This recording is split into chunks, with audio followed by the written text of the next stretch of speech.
I need you to tell me what happened. Slow down. What? Did the car work? Need help. Okay. And so your wife is injured? Yes. Okay. Yes. And it was in a car accident? Yes, a pipe or something came through her windshield. A pipe did.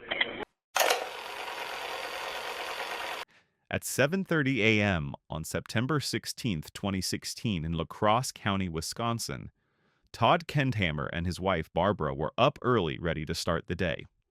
According to Todd, they had planned to drive together to pick up a vehicle he was scheduled to repair.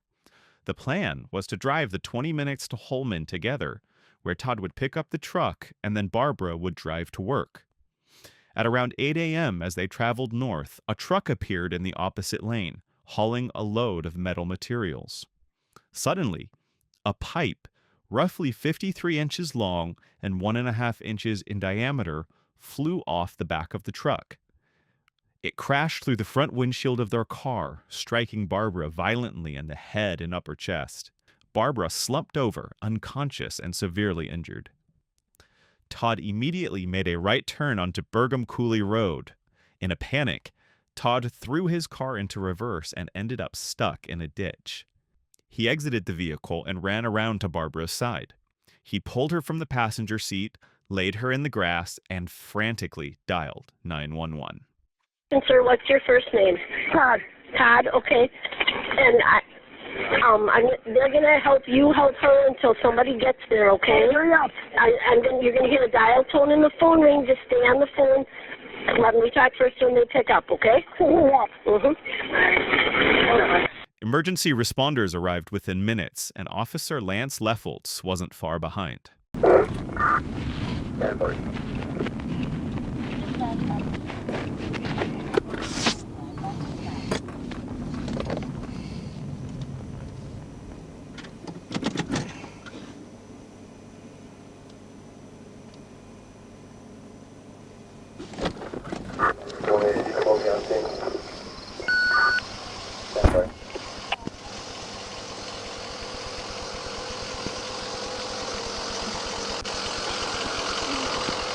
Blew up.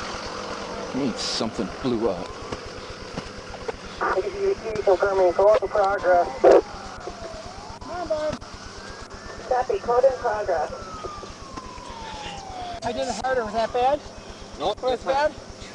I know CPR first aid. Come on, bud. Let's take him. Take him. Sir, come on over with me, okay? Go out the officer, sir. Come with me. Who is this? My wife. It's your wife? Okay. What happened? Do you know what happened? There's a pipe. There's a pipe over here. Okay. Come up here by the thing here. It's gonna be all right. I don't know. Okay, let first responders. It was quickly determined that Barbara's injuries were too severe to treat on scene. An ambulance soon arrived to transport her to the hospital.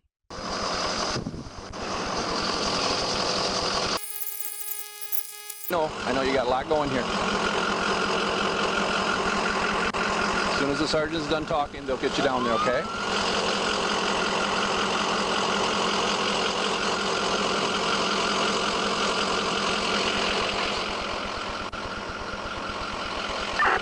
.124, truck 28. Go ahead. Wisconsin Farm Truck 211033F Frank. Just hold it for now. Todd was driven to the hospital by Officer Ewell, where Barbara would tragically pass away from her injuries. At the hospital, investigators got a good look at Todd. They found scratch marks on his neck and chest, as well as cuts to the knuckles of his hands. Todd claimed these injuries came from the accident and performing CPR.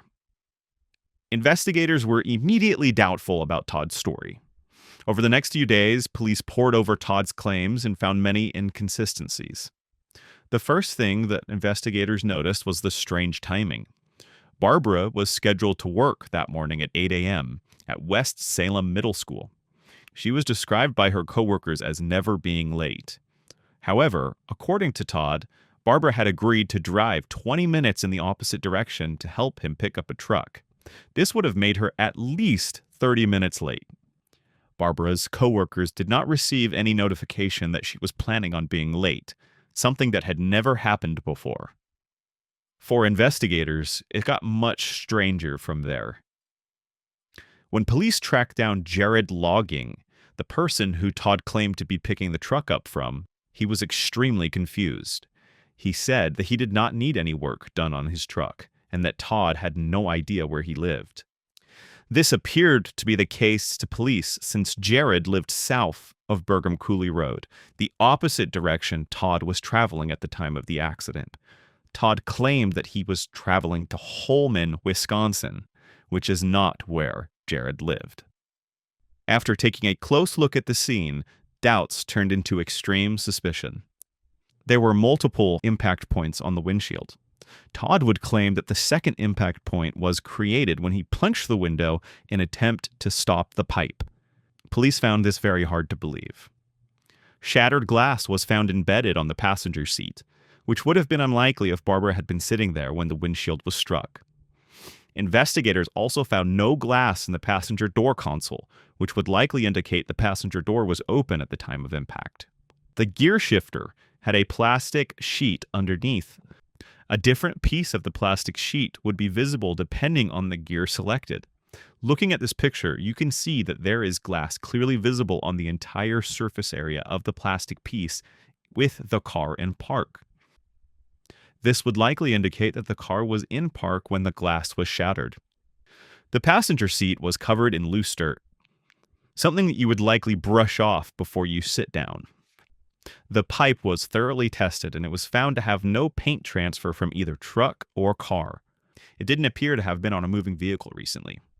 No debris or high-velocity impact markings on the windshield or pipe itself. Dirt on the pipe was tested and matched soil found in the trunk of the car. You can see in this picture, a blade of grass is sticking out of the sealed trunk. When investigators opened the trunk, the grass is clearly visible in the middle of the trunk's seal. When the grass was confirmed to have come from the field on Burgum Coulee Road, it indicated to police that the trunk had been opened and closed while in the ditch. And then there was the autopsy done on Barbara. The medical examiner found multiple blunt force injuries to Barbara's head and neck, including 3 deep lacerations to the back of her head, a fractured skull, broken nose, internal lip bleeding, and widespread bruising on her biceps and torso. She also had a fractured neck bone and hemorrhaging consistent with strangulation or manual compression. According to Dr. Kathleen McCubbin, all of these injuries appeared consistent with a domestic violence incident and not a single pipe striking her in the neck. After a thorough search, police were never able to find a truck that possibly matched the description. Todd's story about the truck changed from the color being blue, then green, and then black. Detectives reviewed hours of surveillance tapes from these 2 locations and never saw a single truck that would fit any of Todd's descriptions. Security footage from this horse ranch caught Todd's gray Toyota Camry passing at 7:57 a.m., heading north as he had said. However, the camera never caught a truck heading south. Being less than a mile from the supposed accident, it would be extremely unlikely that the flatbed truck would not be seen within a few minutes after Todd heading south. With the evidence not matching with Todd's version of events, police asked Todd to come into the station under the ruse that they had some surveillance tapes for him to review. I'll be right back. This is Investigator Fritz Langford. I don't know if you've been with the hospital day or not. I don't No, I walked by your... how I met and didn't. Yeah, I just want to say sorry for your loss and terrible tragedy. I can't imagine what you're going to. Oh, someone just you would feel like. Before we get started, you want any coffee or water or anything like that? Maybe a little bit of water. I'll grab you some water. Okay? And are you okay if I take up? I didn't take my medicine this morning. Yeah, that's fine. No I problem. wasn't going to try to take any today, but What do you take on? just some Alprazolam. Okay. Just It just helps a little bit when sure.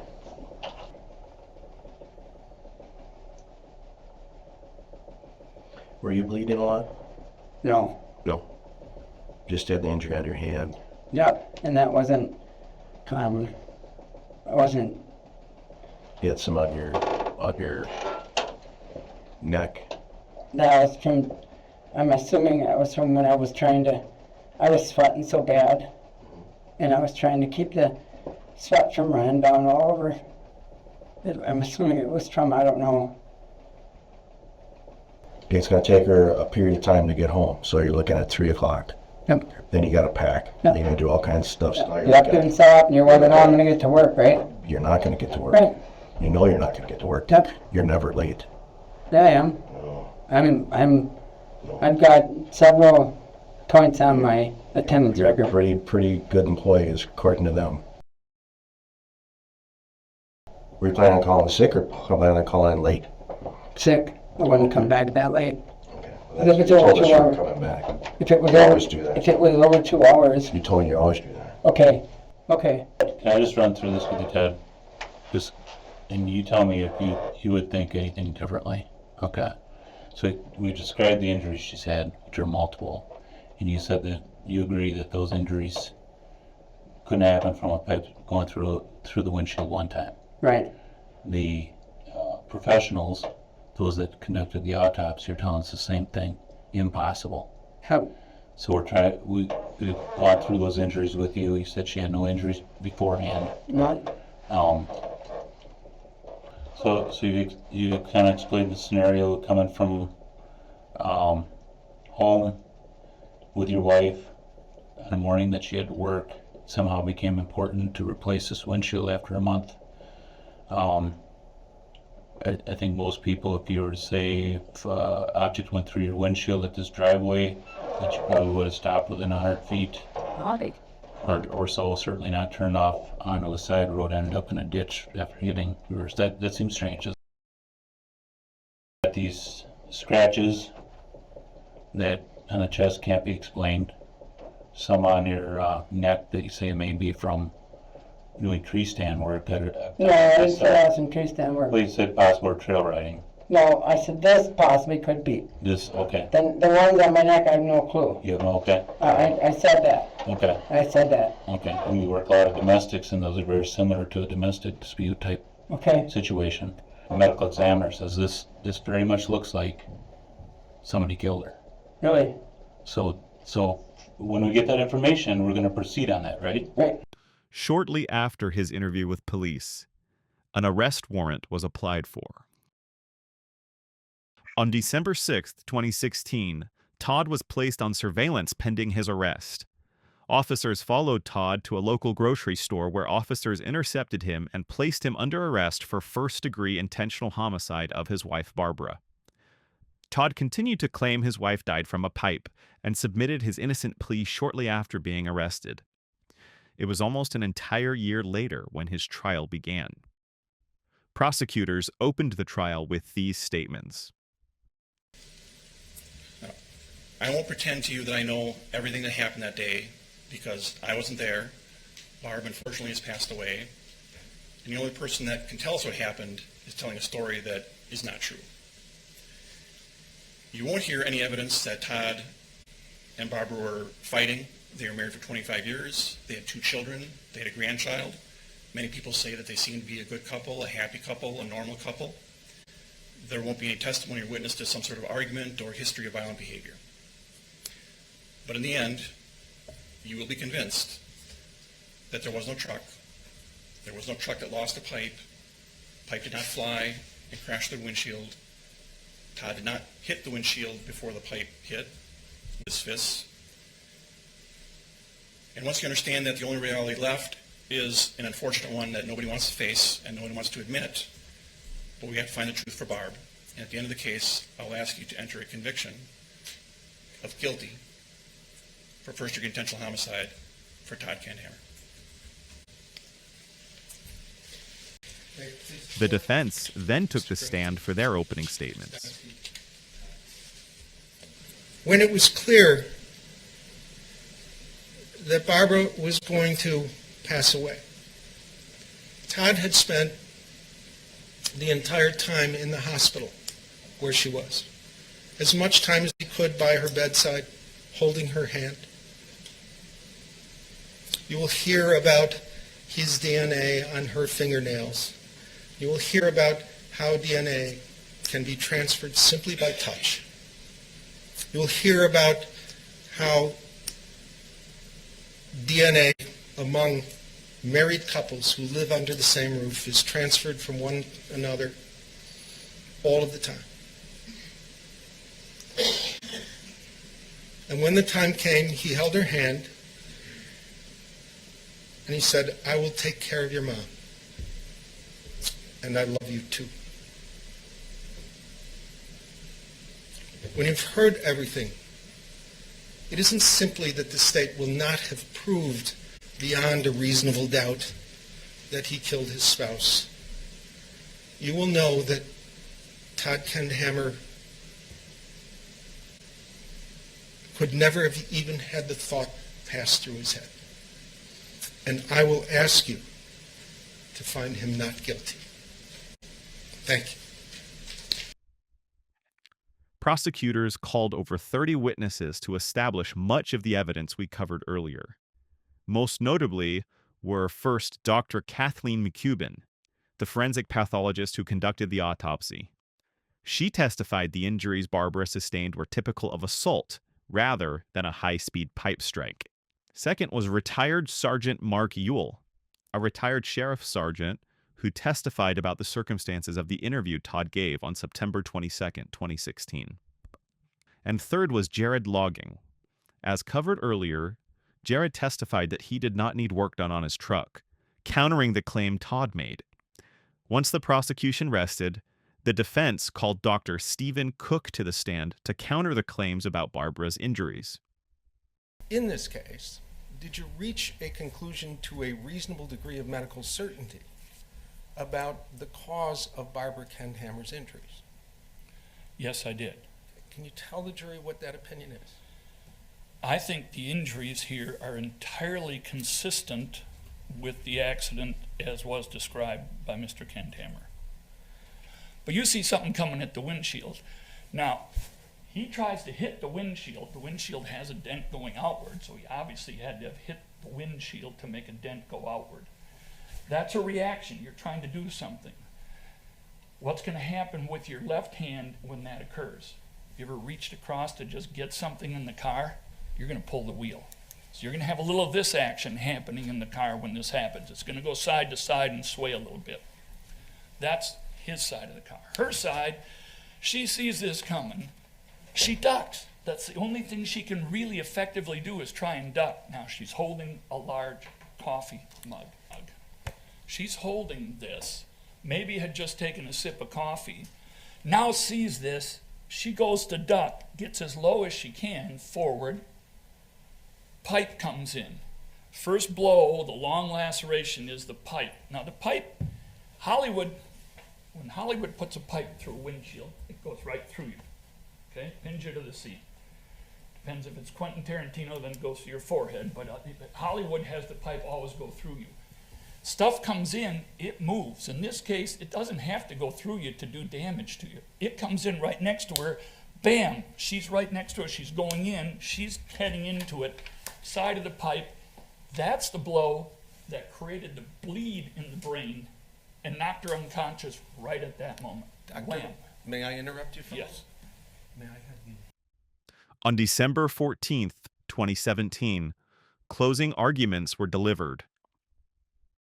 Jury deliberations began around 11:30 a.m., and the jury returned with a verdict just after 9 p.m. The jury's ready. Bring them in. All right, ladies and gentlemen, it's my understanding you've reached a verdict. Is that correct? Yes, Your Honor. And you reduced it to the verdict form you believe correctly? Yes, sir. You can give that to the bailiff, and everyone may be seated.